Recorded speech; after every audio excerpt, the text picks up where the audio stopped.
So my talk is on the systematic ultrasound approach to coarctation of the aorta. So coarctation of the aorta is a critical narrowing in the region of the aortic isthmus, and it may or may not extend to hypoplasia of the aortic arch.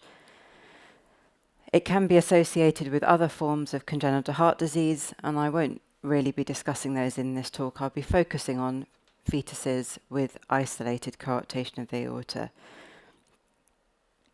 The incidence is reported as around 2 in 10,000 live births, and there is a lot of evidence, convincing evidence, to show that prenatal diagnosis both reduces mortality and reduces morbidity.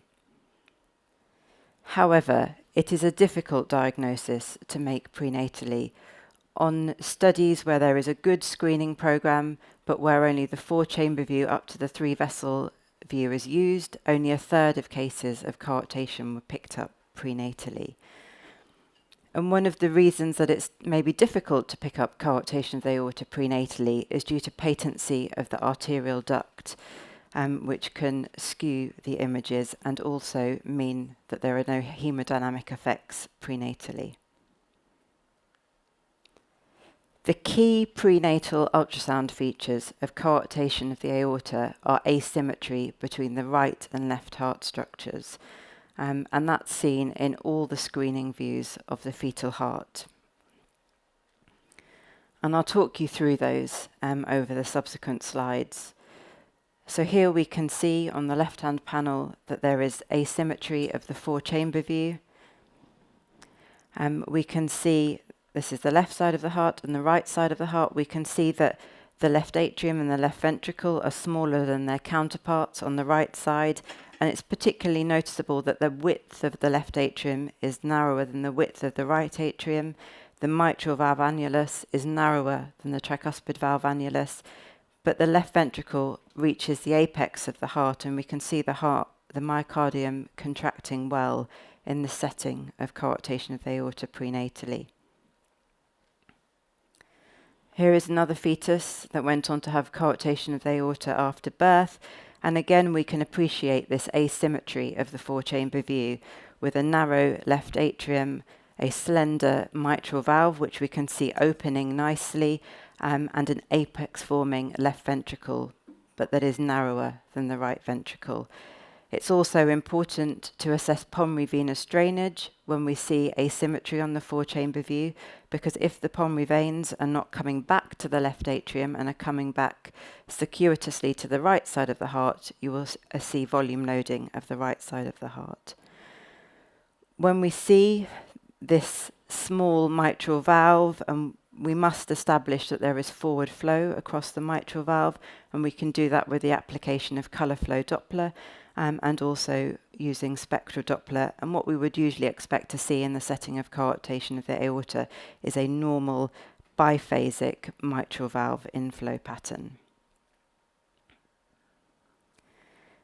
As we move up to sweeps through the rest of the heart, I think it's really important to emphasize that when we're looking at the heart structures with whatever diagnosis we're trying to make, that we are doing that by taking sweeps through the heart and not just picking out single transverse cuts of the fetal heart. So here in this first image, we can see the heart that we've already seen with asymmetry of the 4-chamber view, and as we scan up we see the left ventricular outflow tract, which is narrow. We see a small aortic valve which is echo bright but looks to be flickering, and this is in keeping with a suspicion of coarctation of the aorta. Moving on to the middle panel, we're sweeping between the left ventricular outflow tract and the right ventricular outflow tract, and what we can appreciate is that the aortic valve is smaller than the pulmonary valve, and again when it goes down to the 4-chamber view we can see that asymmetry of the heart. And then moving up towards the 3-vessel view, we can appreciate that here we have the right SVC, and the aorta and ascending aorta and cross-section is a similar size to the SVC, which it shouldn't be, and we can see this dominant main pulmonary artery. So at all levels through the fetal heart scan, we are seeing asymmetry between the left and right heart structures. When we see the small left ventricular outflow tract and small aortic valve, it's important, again, as we do with the mitral valve, to confirm that there is normal flow patterns across these structures. So here we can see two ventricles that looked actually on this view relatively balanced. We can see the slender left ventricular outflow tract, but there is normal antegrade flow across the aortic valve. You can also place a pulse wave Doppler across the aortic valve, and you may sometimes see that it's a bit elevated, and that might be a sign that there's an underlying bicuspid aortic valve, which I'll go on to talk about shortly.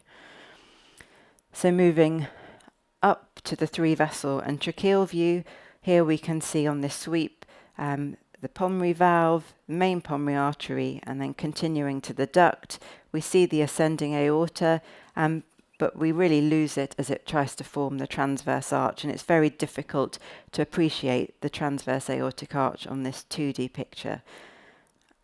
And when we have that type of picture, again, if we use color Doppler, it may help us to identify that the aortic arch is present and that there is normal blood flow through it. So here we can see the blue flows, the antegrade flows across both the arterial duct and the transverse aortic arch.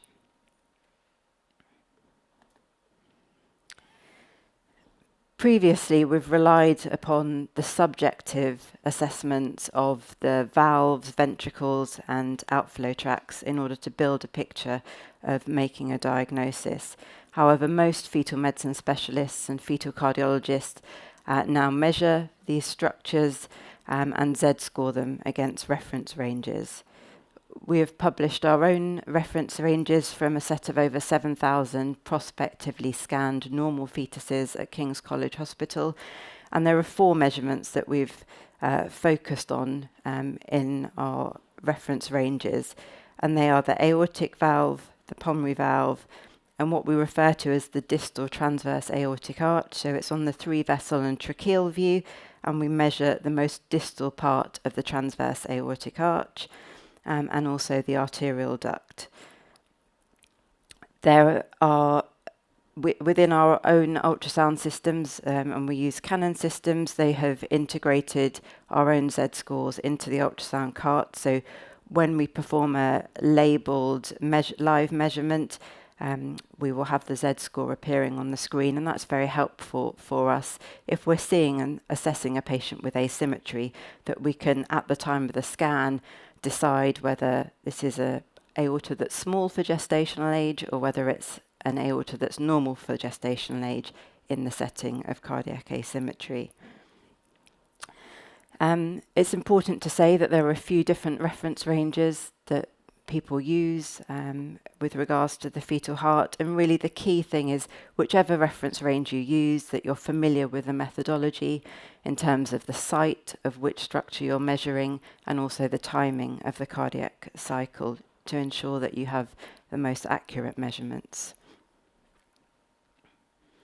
So moving up to the sagittal view, this is obviously not a compulsory view with normal screening scans.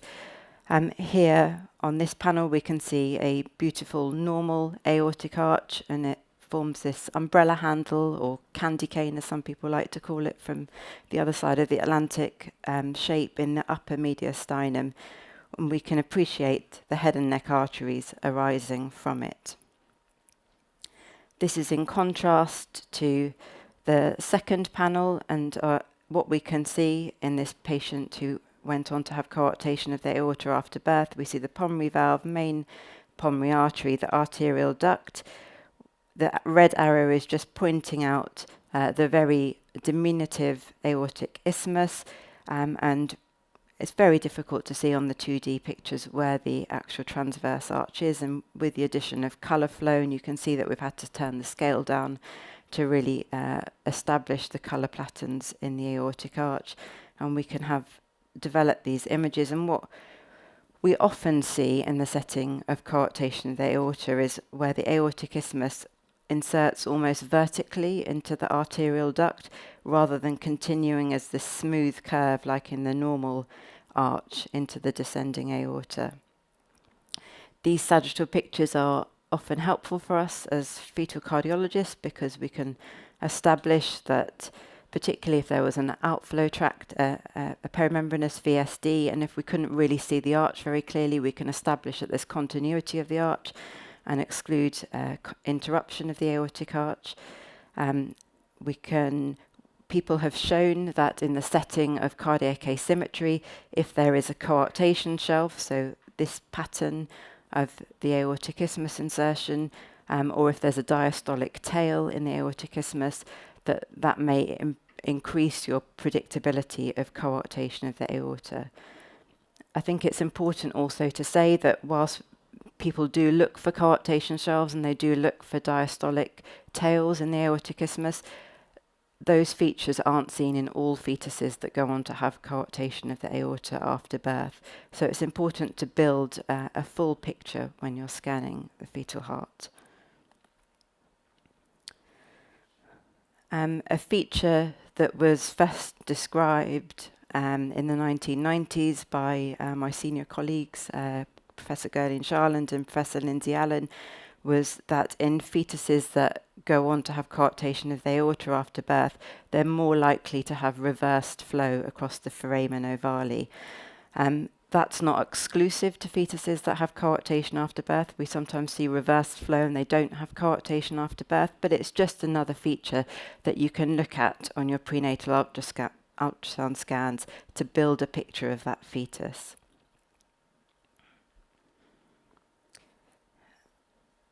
So the pictures that I've shown you so far have been of second trimester fetuses, but we can suspect this diagnosis of coarctation of the aorta in the first trimester, and it's with the same features that we would see in the second trimester, so asymmetry of the four-chamber view, asymmetry of the outflow tracts.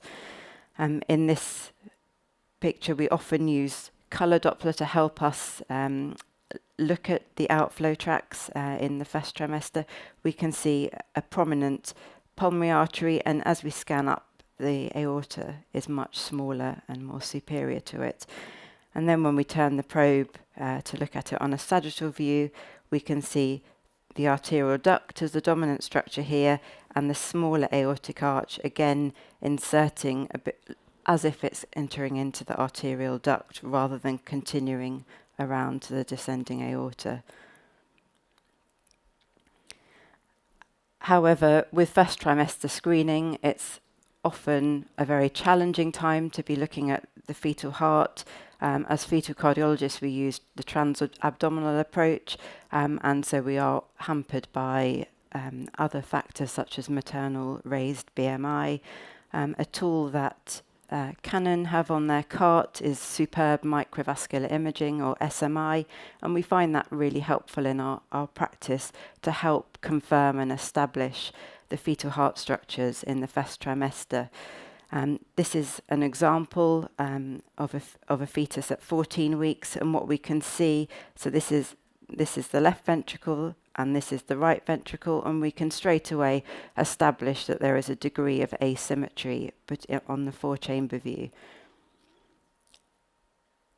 And as we move up, this is the three-vessel and tracheal view. So just to orientate you, this is the main pulmonary artery and arterial duct, and there's this very slender aortic arch, which we can appreciate a bit more clearly on the sagittal view. So we have the descending aorta here, and this slender aortic arch, and a slender diminutive aortic isthmus.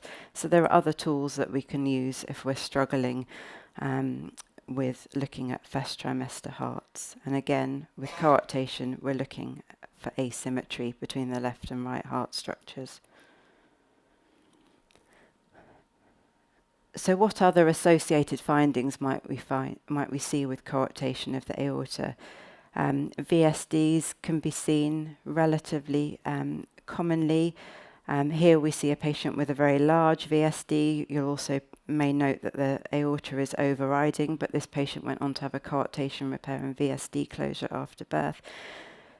The importance of seeing these large and identifying these large VSDs is that you'll notice that there's no real asymmetry between the left and right heart structures here. And so just because we're not seeing an asymmetry on the four-chamber view when we're seeing a small aorta doesn't mean that there's not coarctation of the aorta. In contrast, this is a fetus who also had coarctation of the aorta after birth, and what we're seeing is a small apical ventricular septal defect with bidirectional flow. And again, you don't really appreciate very much a degree of asymmetry on the four-chamber view. So it's important to keep doing your sweeps and continuing up to the three-vessel tracheal view.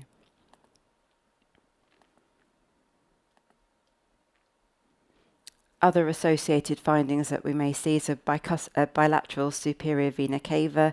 That's not really a problem in terms of postnatal management and surgery, but it is a common association in coarctation of the aorta.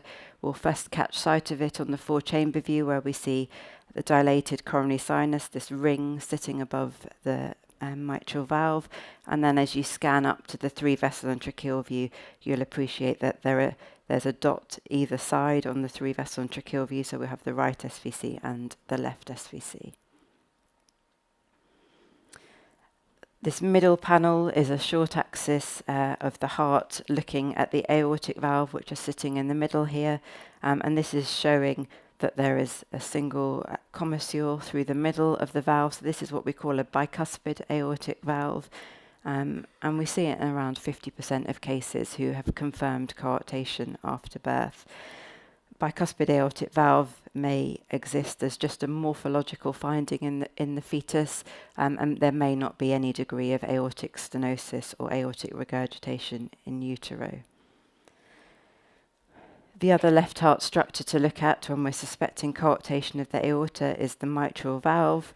Usually we expect to see two papillary muscles supporting the mitral valve, and in this fetus we can see one prominent papillary muscle, and when we see this may be an indication that there is a parachute mitral valve, which, similar to the bicuspid aortic valve, it may not be causing any hemodynamic effect or abnormal Doppler patterns prenatally, but may go on to require intervention after birth or in childhood.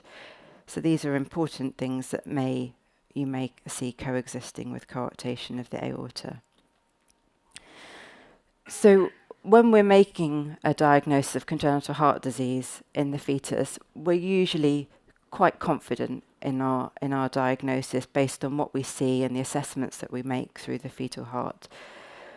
Coarctation of the aorta, unfortunately, doesn't follow on like other forms of congenital heart disease, because some cases where there is asymmetry of the four-chamber view, outflow tract view, three-vessel and tracheal view simply don't go on to have coarctation after birth. And here are some examples of pictures, and I'm sure you can appreciate that it can be difficult to pick out which ones were going to have coarctation and which weren't. This concept of not having suspicion of coarctation of the aorta and it not being confirmed after birth is called false positive. And we've seen, looking at our own data, this is published data, that fetuses with false positive coarctation will have a smaller aorta prenatally. The arterial duct to isthmus Z-score will be reduced, and even after birth the arch will be small, but they don't have a critical coarctation after birth. And we've published predictive tables, and this is just taken from one of our papers, and what we can see is even if you have a very small aortic arch prenatally, you still haven't got 100% chance of having coarctation after birth.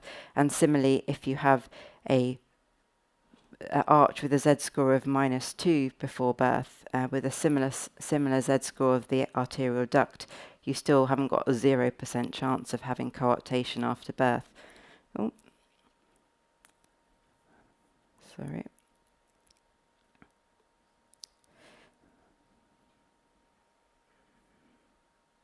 am I okay to keep going, Petra? Because we are almost done with the live stream, but we can keep on going if you're interested in, for sure. That would be we started perfect. a bit later, didn't Thank we? you so much for the moment. Yes.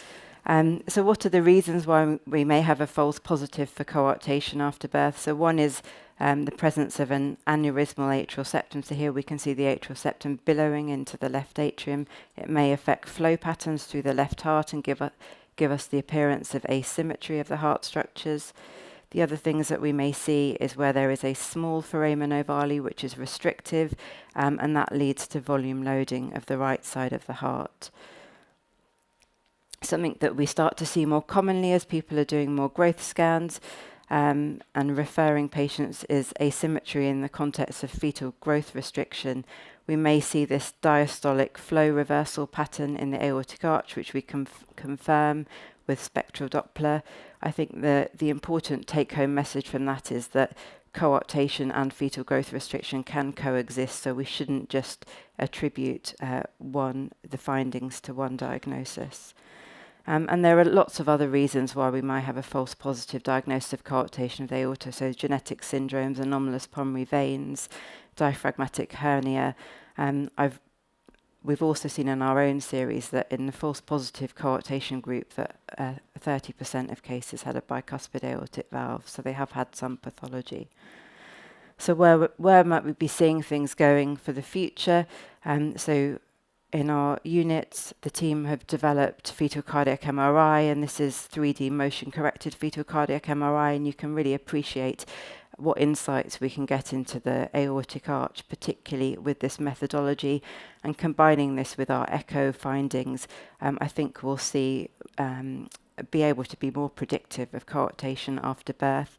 Another tool that we're using to try and manipulate the circulation is maternal hyperoxygenation. And what we can do, this is a Doppler in the aortic arch, and this is antegrade flow, and this is diastolic flow reversal in asymmetry. By giving oxygen, we may be able to manipulate the circulation, and here we can see that the flow patterns have all returned to normal. So take-home messages really from this talk are we suspect coarctation. We should suspect coarctation of the aorta if there's asymmetry of the ventricles, outflow tracts, and between the aortic arch and arterial duct. However, there is a significant false positive rate, and parents need to understand that when we are counselling them. There should be a systematic approach to assess for the associations that may coexist in the left heart. And you may find that addition of measurements of the distal transverse aortic arch and looking at the shape of the aortic arch prenatally may improve the specificity for diagnosis of coarctation of the aorta. Thank you for your time.